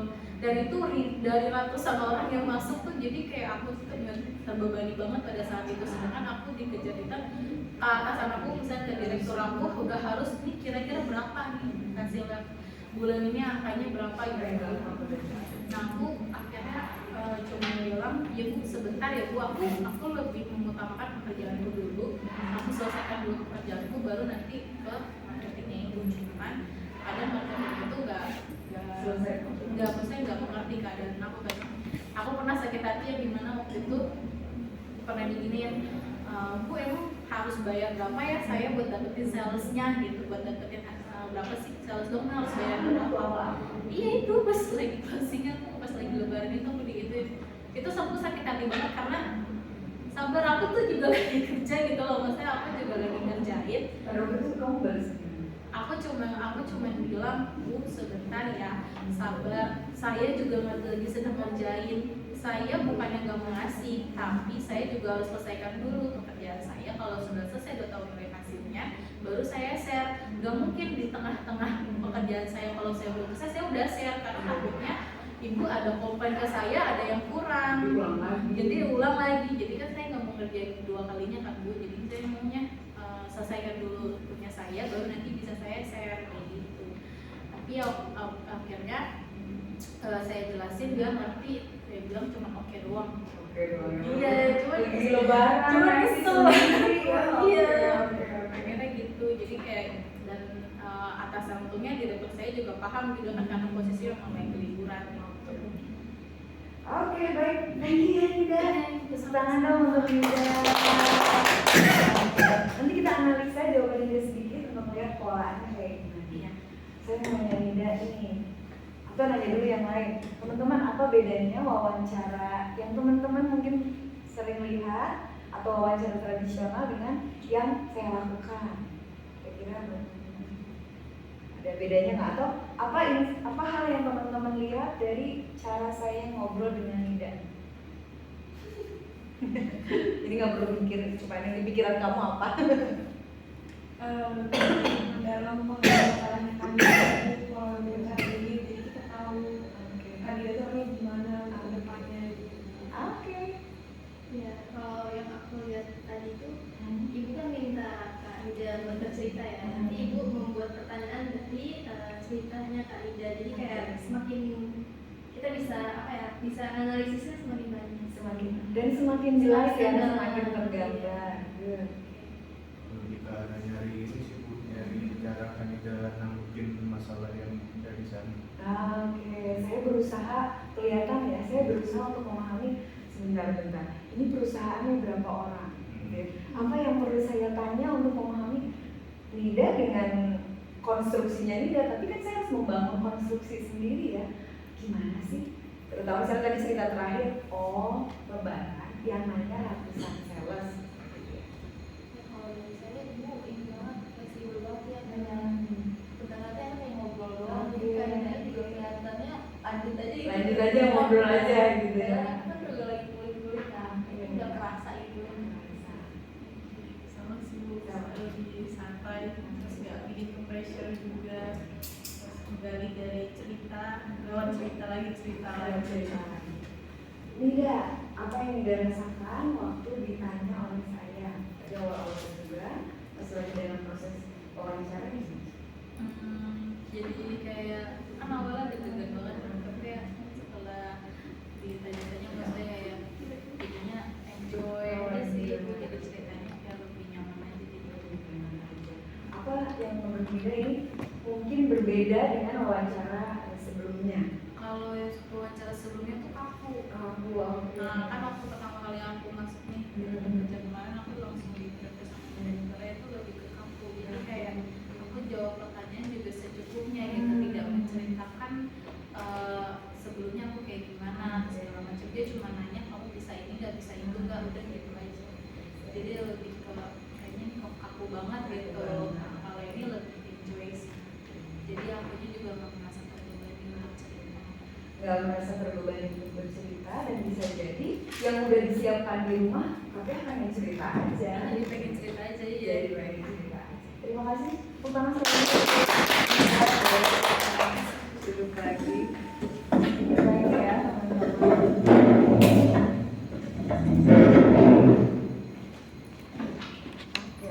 teman-teman. Kita coba analisa jawaban. Next, Pak Idam. Tapi ini jawabannya secara umum aja ya. Teman-teman, tadi waktu saya sebelum masuk ke pertanyaan, saya bikin building rapport dulu ya. Nida kesini jam berapa? Nida gimana, sebelumnya kerja apa? Oh, setahun, dan yang kayak gitu jangan dinilai ya. Tapi itu sebagai informasi aja. Atau itu jadi bahan kita untuk nanya. Oh, setahun nih. Oh, baru. Kayaknya bisa kita nanya di sini. Tapi hal-hal yang kaitannya bukan dengan kompetensi itu sebenarnya pertanyaannya pertanyaan building rapport aja. Building rapport itu jadi kita untuk membangun aja, gitu ya. Apalagi dia tiba-tiba ditanya sama Bu Irma, disaksikan oleh teman-teman, sebenarnya kan perlu dicairkan dulu kira-kira gitu ya. Memecahkan suasana, mencairkan suasana, dan itu penting di dalam proses start interview. Jadi misalnya kalau saya ketemu sama para pejabat, itu saya nggak nanya, oke, saya mau wawancara Anda sebagai, saya nggak gitu. Pertanyaannya tuh biasa aja, misalnya dia pakai cincin, dia suka nanya, Pak, cincinnya bagus banget Pak, beli batu di mana Pak? Oke ya. Atau pertanyaannya, Pak, kemarin dari Sulawesi ke sini berapa lama, Pak? Itu di Sulawesi nggak ada macet ya, Pak? Kalau di sini macet iya. Pak, tadi udara pagi gimana, Pak? Nah, kita mulai dengan pertanyaan-pertanyaan seperti itu, dan bisa jadi pertanyaan yang udah kita siapkan nanti kita akan sambungkan ke sana. Apalagi kalau ketemu kandidat, yang kandidat itu backgroundnya teknik. Biasanya kalau backgroundnya teknik dia ngomong, ya baik. Gimana, Pak? Ya lumayan. Tapi kalau kita baca CV-nya, apalagi kalau kita cerita anak, dia bisa cerita. Anaknya 2 ya, Pak. Dia masih cerita. Anaknya 2 ya. SD, Pak. Iya, ini masih balita, masih lucu ya. Lucu gimana? Itu pasti cerita tuh kalau cerita anak. Anak, cuaca, tempat tinggal itu pasti cerita. Jangan cerita, Bapak sekarang posisinya apa? Gimana jabatan? Itu pasti udah faking duluan tuh. Gitu ya. Tapi kalau cerita, gimana udara? Cuaca gimana? Tinggalnya di mana? Dari sana ke sini naik apa, Pak? Itu pertanyaan-pertanyaan jadi ngapo ya. Apalagi tadi nanti ketemu orang-orang teknik ya. Oke. Nah, jawaban Nida tadi pertanyaan pertama adalah hal yang paling berkesan, gitu ya, paling berkesan. Kemudian pertanyaan kedua, hal paling menyesalkan mungkin ya, menyesalkan. 3, hal yang berat, gitu ya. Nah, terus kemudian di sini kita lihat apa ya di sini?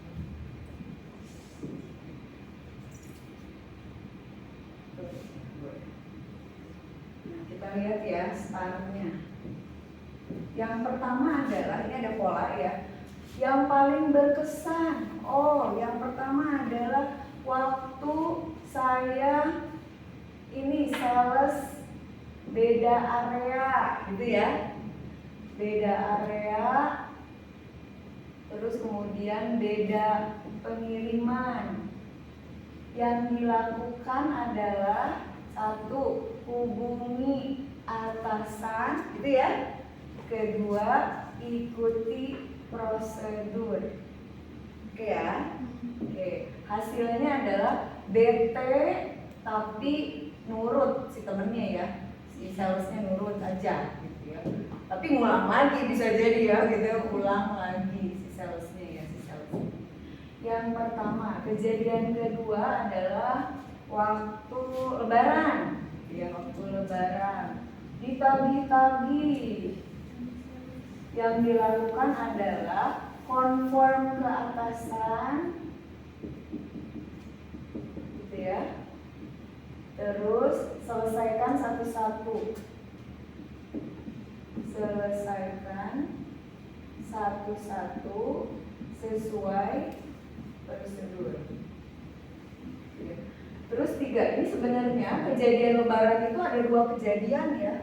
Karena di sini ada persoalan komunikasi dengan sales.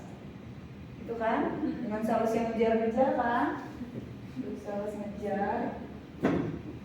Ikuti prosedur. Oke. Kedua, ketika dibully ya, bahkan dibully kan di sakit hati ya, dibilangin gitu ya, sakit hati gitu. Terus ya udah, sampaikan prosedur satu-satu gitu ya, sampaikan prosedur. Maka di sini ada sebuah pola, yang pola itu sebenarnya dilakukan ya di 3 tempat ini ya. Coba lihat polanya. Ikuti prosedur, ikuti prosedur, ikuti prosedur.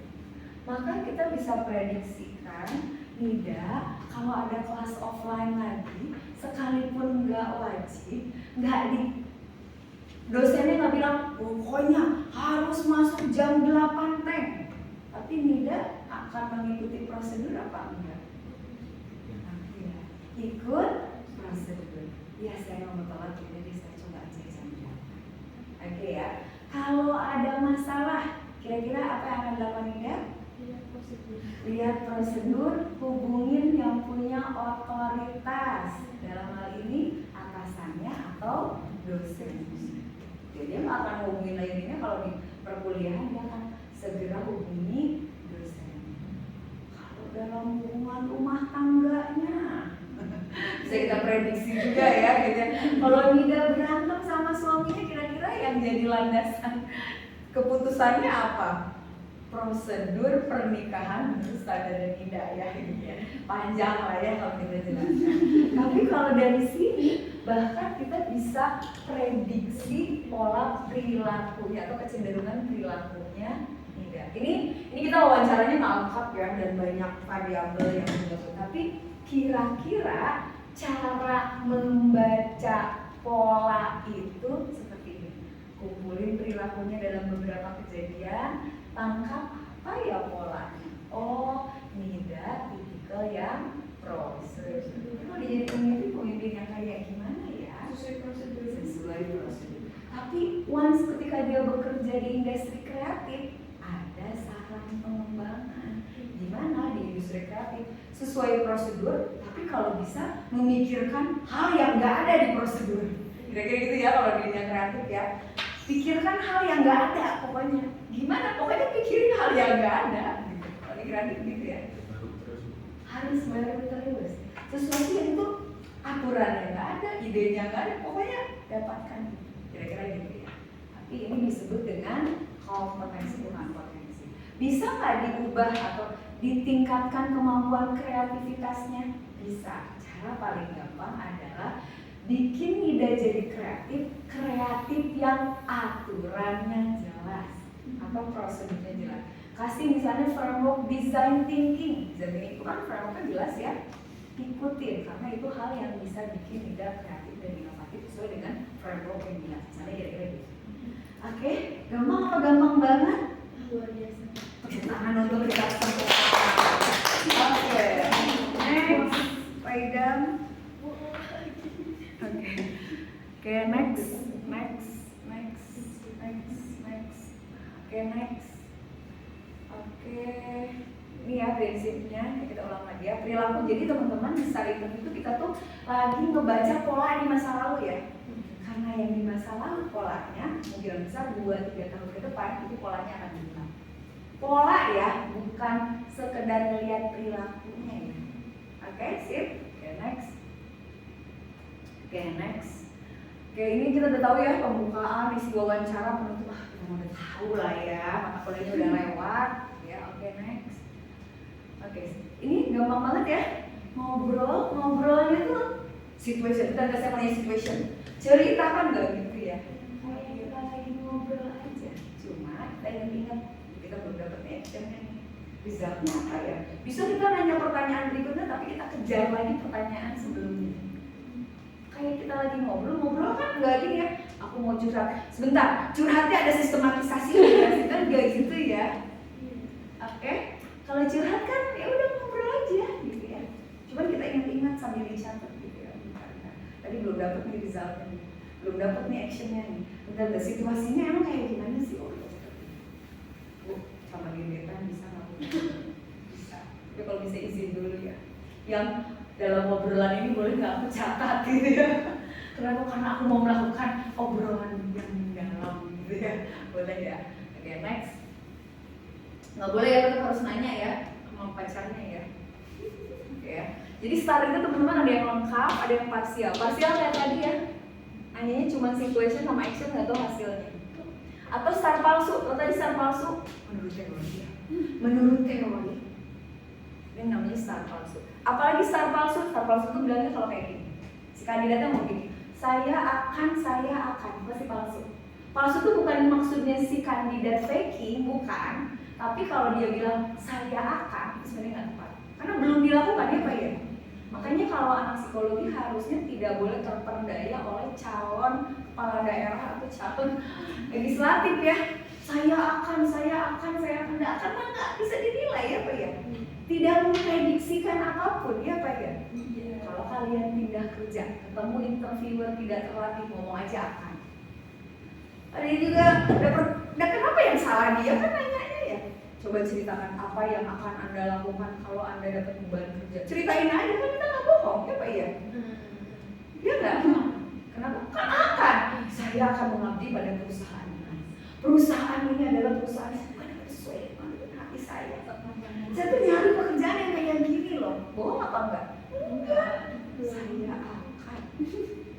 Ternyata pas masuk nggak sesuai kenyataan. Kita bilang lagi sama yang rekrut. Kemarin kita nggak tahu kondisinya. Ternyata toksik semua. Wah aja dong, saya males ya Pak. Kan akan. Iya. Makanya interviewernya kalau bisa, kalau jadi interviewer yang pintar ya. Kalau jadi user nanti wawancara, kalau bisa jangan tanya akan ya. Itu tuh nggak bernilai apa-apa. Ya. Jadi kalau ketemu calon pasangan, nanti saya kalau menikah ya akan, nggak usah dipercaya. Nanti tuh kalau saya akan menikah, kalau kita menikah ya kita tuh akan, saya akan. Itu akan menyayangi kamu. Jadi nyalek ya. Sebentar ya, kamu pernah punya masalah sama ibu kamu? Coba ceritain. Waduh, asik. Kalau sama adik kamu gimana? Kalau sama mantan kamu kemarin gimana? Itu memprediksi pola perilaku itu. Jadi kalau dia bilang saya akan, gitu. Kalau psikologi iya, gitu aja ya. Oke, sip. Oke, next. Ini testar palsu ya, kabur, opini. Menurut pendapat saya, menurut itu nggak bisa nilai apa kan? Ya itu menurut kamu, coba ceritakan perilaku aslinya. Enggak sih. Teoritis saja atau masa depan. Jadi kalau Bu Irma cerita itu bukan Bu Irma, Bu Irma lagi cerita Oke ya, sip. Oke, next. Jadi harus cerita masa lalu ya, bukan yang akan datang. Kita nanyanya masa lalu. Ini yang kita nilai. Pada waktu itu saya pikir penting. Ini yang kita nilai. Oke, next. Oke, bukan saya. Ketika dia bilang kami membuat perubahan besar, mengundang Presiden Prabowo. Ayo waktu itu jadi apa? Jadi panitia konsumsi. Tapi kami mengundang Prabowo. Ya waktu itu Anda ngapain? Yang nulis dulu doang. Kita harus tanya kamu ngapain. Tapi kalau ditanya kamu ngapain? Aku jadi koki. Di situ aku menampilkan rasa yang seenak Prabowo mau. Apa yang dilakukan? Saya riset, saya bikin ini, saya sampai akhirnya Prabowo bilang ini makanan terenak. Itu yang saya lakukan. Berarti nilai kompetensinya tinggi. Jelas ya? Jadi walaupun hal kecil, kita lihat, kejar apa yang dilakukan. Oke, next. Detail, nggak boleh umum. Saya membuat program kerja baru yang belum pernah ada. Itu jangan dinilai. Oke, next.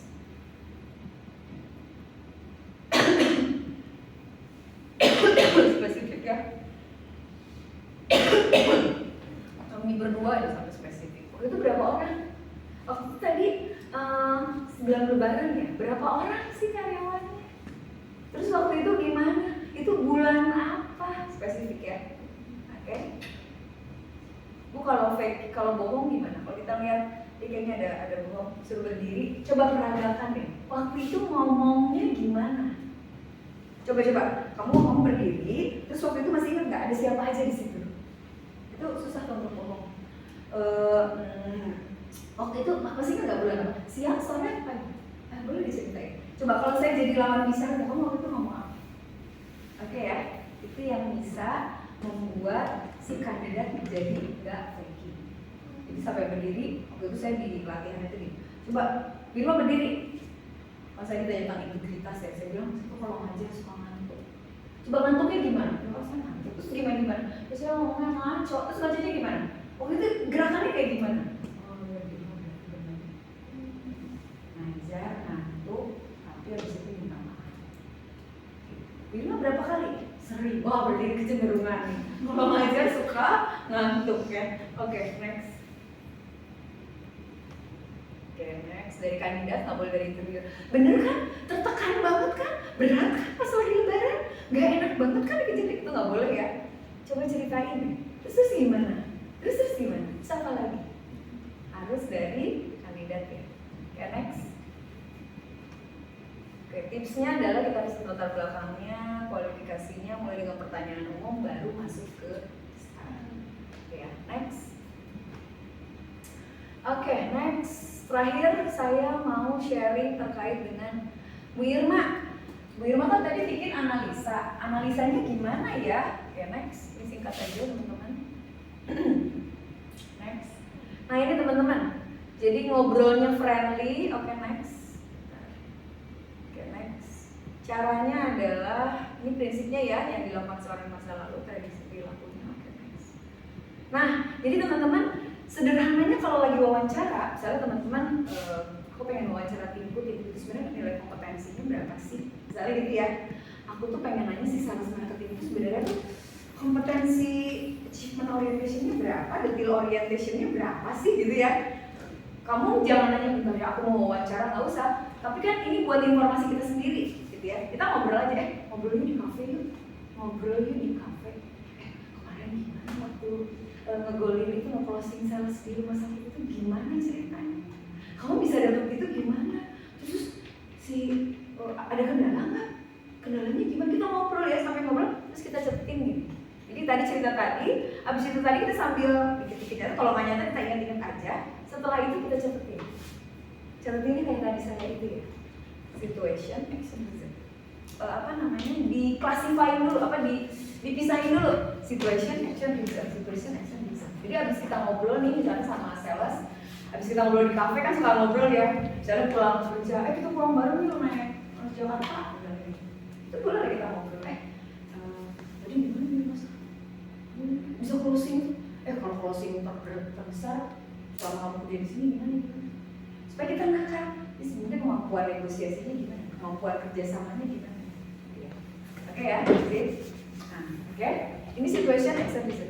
Kalau tuh sesama sales, kamu ribut kemarin gimana tuh? Nah, itu nanya kejadian kedua. Tanya lagi kejadian ketiga. Pokoknya tanya sampai beberapa situasi. Ini bikin situation exhibition. Tapi ini setelah dia selesai ngobrol ya, jangan di depan dia, bentar aku mau analisa jawabannya, jangan ya. Oke, next. Ini step satunya. Nah, oke, next. Nah ini saya mau tunjukin cara psikolog yang tanpa disadari psikolog itu bisa memprediksi pola perilaku seseorang. Kalau teman-teman ketemu dosen psikologi kan, kok dia bisa tahu sih? Kok bisa tahu sih? Bukan cenayang dan bukan dukun ya dosen tuh ya. Tapi dia pakai kayak gini nih. Dia di kepala dia classifying dulu. Kalau start interview itu dia bikin kayak gini dulu. Ya, next. Habis itu actionnya itu dia kasih coding. Oh, ini tuh codingnya analytical thinking. Oh, itu tuh yang tadi tuh communication. Oh, tadi itu achievement. Nah, kalau psikolog kalau lagi curhat, itu misalnya curhat tentang klinis. Di kepalanya dia tuh udah punya coding. Enggak, ini anxiety, depresi atau apa. Ini bentar ya, self esteem-nya gimana ya? Itu tanpa disadari sama psikolog, dia sebenarnya lagi nge-coding. Oke ya. Cuman kalau buat pemula coding aja, codingan awal aja, di coding aja. Jadi abis ngobrol kasih coding, oke, next. Kita siapin nih, misalnya kalau ada 3 kompetensi, misalnya AT, KOM, dan ini, kita siapin aja. Kumpulin tuh tadi yang AT. Oh, misalnya di tempatnya Nida tadi ya, kalau ada masalah, Nida lihat prosedurnya. Oh, berarti Nida itu berpikir prosedural. Kalau ada masalah, Nida berpikir, kayaknya konfirmasi ke atasan. Berarti cara berpikirnya Nida adalah menggunakan informasi dari prosedur dan dari atasan untuk menjadi keputusan Nida. Kira-kira gitu. Ini dicatat nih. Catat ya. Oke. Next. Yang kom juga dikumpulin. Next. Kom juga dikumpulin. Oke, yang komunikasi. Oh, pas lagi dikomplain, bentar melalui WA. Habis itu komunikasinya adalah bla bla bla. Ketika sakit hati, komunikasinya adalah tapi abaikan aja sesuai prosedur. Oke, next. Yang selanjutnya sama. Jadi dikumpulin teman-teman supaya apa? Supaya kita bisa ngelihat, oh, jadi kemampuan berpikir analitisnya pola yang mana ya? Pola 1, level 1, pola level 2, pola level 3, pola level 4. Gitu. Jadi, ketika kita bilang dia level 1, ini evidence-nya jelas. Di sini jelas. Evidence-nya itu nyata. Kita bukan kayaknya dia 2 deh. Kayaknya 3 deh, gak gitu ya. Tapi ada evidence-nya, guys. Di beberapa perusahaan, ketika dinilai AT-nya 3, kita asesor akan ditanya, kenapa aku dapat beli 3? Kasih lihat buktinya. Kalau dengan start interview, kita harus tunjukin, ini buktinya nih. Tuh, kamu tadi jawab ini. Itu kalau dikumpulin, lihat ya, lihat nih kamusnya, polanya pola 3. Maka diprediksikan 2 tahun ke depan, apapun situasinya, polamu adalah pola 3. Jadi kita clear nih. Tapi Bu Ilma, ini kalau wawancara harus selalu pakai ini. Saran saya untuk pemula, biasakan tertib pakai ini, supaya kita benar-benar bisa punya dasar kenapa nilainya 3, kenapa nilainya 2, kenapa nilainya 1. Pada saat kita mengkomunikasikan sama atasan, sama HR atau usernya, kita bisa tunjukkan ini. Nih, dia itu mengalami ini, sehingga polanya ini. Dia itu begini ini, sehingga polanya ini. Seperti ini. Maka kesimpulannya, oke, next. Berarti kalau dari sini nih bisa disimpulkan prosedural dan konfirmasi atasan adalah pola perilaku kerja yang saat ini diadopsi oleh NIDA. Ketika NIDA berbeda pendapat, dugaan saya diprediksikan NIDA akan simpan, tapi dia akan konfirmasi terus ke atasannya untuk mendapat dukungan. Tapi kalau atasannya udah tidak mendukung, NIDA bekerja sesuai tidak prosedur, dipastikan udah mungkin akan resign ya. Dan jangan 5 tahun kemarin gara-gara itu gitu ya. Ada praktek-praktek yang tidak sesuai prosedur dan atasannya tidak bekerja sesuai prosedur. Pasti begitu ya. Diduga kayak gitu ya, karena NIDA masih seperti itu. Maka kekuatannya NIDA seperti apa? Tapi kalau begitu apa area pengembangannya dan rekomendasinya apa? Gampang apa gampang banget? Ini kayak kita berenang, kayak kita main sepeda, gitu ya. Teorinya nggak cukup, tapi teman-teman mesti praktek. Praktekin ya, coba di rumah ya. Jadi teman-teman praktek. Habis ini makan bakso berdua. Ayo coba ya. Makan bakso ya, habis itu makan bakso coba pengalaman terberat yang pernah kamu alami. Kalau pengalaman terbahagia apa gitu? Jadi kita saling gini. Coba ya kita saling menilai ya. Terus lihat kamus kompetensi itu kayaknya nanti kakakku belum nyampe 1 gitu kan. Atau udah nyampe, kan kamu udah 4. Kamu over kompeten sebagai guru karena kamu udah 4. Ada ya orang over kompeten, kerjanya terlalu kecil, ada nggak? Bagus nggak orang kerja di situ? Bisa jadi orang ditolak bukan karena dia nggak kompeten, karena terlalu over kompetisi yang dia. Maka kalau ada kandidat yang lamar ke kita terus kita bilang, sorry ya aku nolak kamu, itu bilang aja sorry, kenapa kamu terlalu hebat buat aku. Tapi mereka nggak percaya ya, saya punya evidence-nya. Udah saya ini loh tuh lihat situation action bisa. Bahkan udah saya classify. Kamu butuh bukti apa? Kamu terlalu hebat. Kayaknya kita kurang match deh di sini ya. Kamu butuh bukti apa lagi? Bisa pakai ini? Bisa. Kalau mau nolak cowok ya. Kamu terlalu overconfident. Baik. Sebentar, laporannya saya bikin dulu ya 3 halaman. Bahkan saya bisa prediksi bilang kamu ini berdamai sama saya, gitu ya. Oke sih. Kenapa? Karena aku butuh kekurangan kamu. Karena aku butuh damai aja. Gitu teman-teman ya. Selamat mempraktekkan. Abis ini pokoknya ngobrol aja. Rumusnya gampang banget. Tadi rumusnya apa? Situation, action, sama. Ngobrolnya pakai friendly mode. Oke ya. Analisanya pisahkan, synthesis bisa, coding, classifying, habis classifying kita nih. Dia kesimpulannya gimana ya? Tetap, berarti dia kesimpulannya apa? Berarti kekuatannya apa, cara pengembangannya apa? Oke, sip, tepuk tangan dong buat kita. Oke teman-teman, ada yang mau nanya? Nggak ada ya? Atau ada yang mau nanya? Ada yang mau nanya, baiknya udah aja. Ada yang mau nanya udah dibatasin, nggak ada lah ya. Oke, cukup lah ya. Assalamualaikum warahmatullahi wabarakatuh. Mohon maaf kalau banyak salah-salah kata. Sampai ketemu di kesempatan yang lain. Tanggal 30 kita mau belajar coaching. Kalau ini interviewing ini ngobrol sistematis untuk menggali perilaku masa lalu. Kalau coaching ini ngobrolnya sistematis, bikin orang lain itu ngerasa, ih kok aku jadi semangat ya, ih kok aku jadi kayak punya energi. Itu namanya coaching. Kok ketemu tanggal 30? Mau. Kita ketemu tanggal 30. Assalamualaikum warahmatullahi wabarakatuh. Makasih banyak. Terima kasih banyak ya. Ibu materinya boleh. Boleh di-share. Recording stopped.